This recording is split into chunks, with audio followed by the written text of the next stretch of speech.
Se déplacer, c'est très chronophage quand on est déficient visuel parce que ça demande beaucoup de choses. Ça demande une rigueur et une concentration extrême. Donc on y passe vraiment du temps.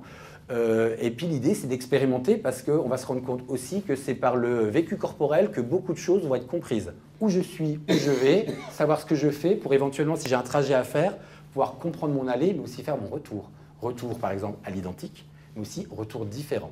Et ça, pour ça, il faut que j'ai une représentation mentale de mon environnement. Vous êtes avec une personne, et donc l'idée de cette technique de guide, c'est que ça va vous permettre aussi de garder du lien avec cette personne, qu'elle puisse aussi ne pas être que concentrée sur son déplacement, mais puisse aussi continuer à être dans l'interaction.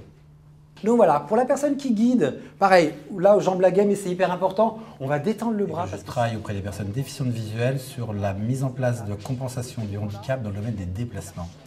Comment faire pour se déplacer quand on voit mal ou quand on ne voit pas du tout?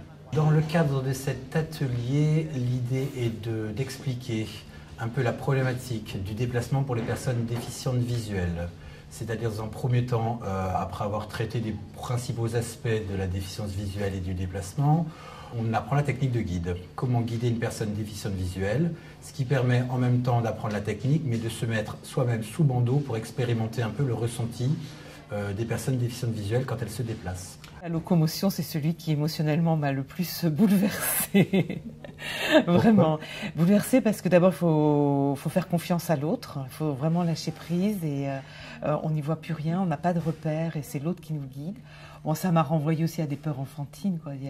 Quand je jouais à Colin-Maillard, c'était vraiment la peur d'être abandonné. Si on perd le contact de l'autre, ben, on est vraiment perdu. Il est extrêmement important pour moi d'avoir une meilleure connaissance du handicap et de la déficience visuelle pour accueillir au mieux les personnes. Un accueil qui soit physique, tout simplement dans les expositions, mais aussi comment, une fois qu'on a bien compris tous les enjeux liés à la déficience visuelle, on peut amener une meilleure compréhension du travail lié à la médiation culturelle et à l'accès aux œuvres.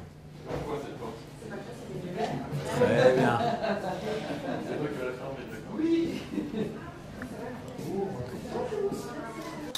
J'étais très surprise de voir comment dans l'espace on pouvait se sentir les masses et les volumes. Ça, je ne pensais pas que j'allais le sentir aussi fort.